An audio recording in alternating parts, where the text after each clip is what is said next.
JNTUH కింద వచ్చేసరికి 1112 B Pharmacy exams start అయినాయి. అయితే నిన్నటి నుంచి వచ్చేసరికి ఈ బంద్ అనేది వీళ్ళు ఎత్తివేయడం జరిగింది. అంటే నిన్న నైటు. అయితే నిన్నటి వరకు కూడా ఈ ఎగ్జామ్స్ నడిచినాయి. అయితే ఇప్పుడు బంద్‌లో పార్టిసిపేట్ చేసినటువంటి కాలేజీలు ఏవైతే ఉన్నావో అవి వచ్చేసరికి ఈ ఎగ్జామ్స్ స్టూడెంట్స్‌కి రాయటానికి కోఆపరేట్ చేయలేదు. బహిష్కరించడం జరిగినాయి.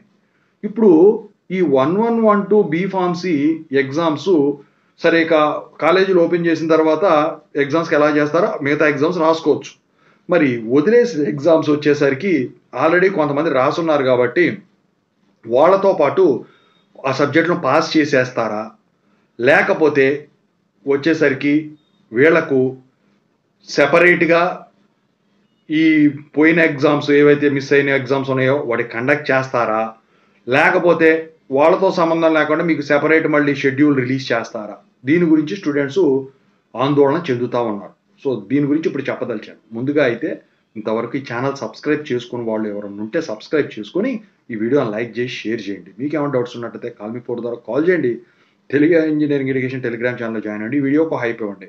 ఇక టాపిక్‌లో వెళితే ఏంటంటే సో చర్చలు సఫలమైన సంగతి మీకు ఈ పాటికి తెలిసిపోయి ఉంటుంది కదా! నేను అందుకే ఈ ఛానల్‌లో వీడియో పెట్టలేదు.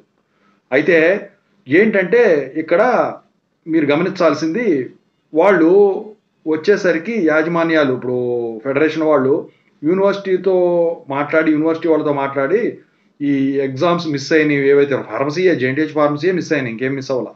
సో వాటి గురించి ఒక నిర్ణయం తీసుకుంటామని చెప్పారు గానీ పలానా చేస్తామని మాత్రం చెప్పలేదనమాట.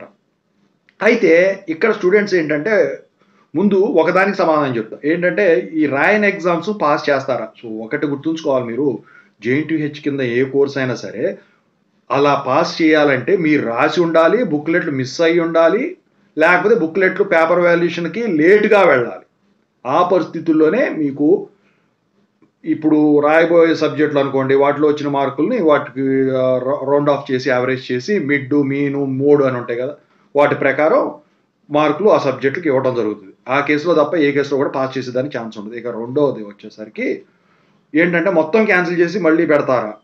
సో మొత్తం క్యాన్సిల్ చేసి మళ్ళీ పెట్టడం కుదరదు. ఎందుకంటే ఇప్పటికే చాలా కాలేజీలు అంటే నేను చెప్పాను కదా! మన కాలేజీ ఆ కాలేజీల వాళ్ళు రాసేసారు.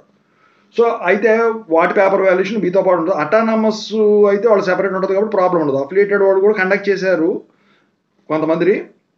అది ఎంతవరకు నిజమో తెలీదు ఎవరికి కూడా. అయితే ఇప్పుడు ఏంటంటే అటానమస్ కాలేజీ వరకు కండక్ట్ చేసినాయి కాబట్టి మీకు వచ్చేసరికి ఇప్పుడు జరగాల్సిన ఎగ్జామ్స్ ఏవైతే ఉన్నాయో అవి మాత్రం యాజ్ పర్ షెడ్యూల్ జరుగుతాయి. మీరు గుర్తుంచుకోండి వర్షాలు పడినప్పుడు మీకు ఎలాగైతే పోస్ట్ పోన్ చేసి రీషెడ్యూల్ చేస్తారో ఆ విధంగా మీకు ఆ పోయిన సబ్జెక్టులు మిస్ అయిన సబ్జెక్టులు ఏవైతే ఉంటాయో వాటిని మళ్ళీ రీషెడ్యూల్ చేయటం ఈ ఎగ్జామ్స్ అన్నీ అయిపోయిన తర్వాత జరుగుతుంది.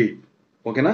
ఓవరాల్‌గా 1112 బీఫార్మసీ ఎగ్జామ్ సంబంధించిన ఎగ్జామ్స్ షెడ్యూలు ఇదే జరుగుతుంది. ఓకేనా? సో అప్డేట్ తెలిస్తే మళ్ళీ పెడతాను. Thank you.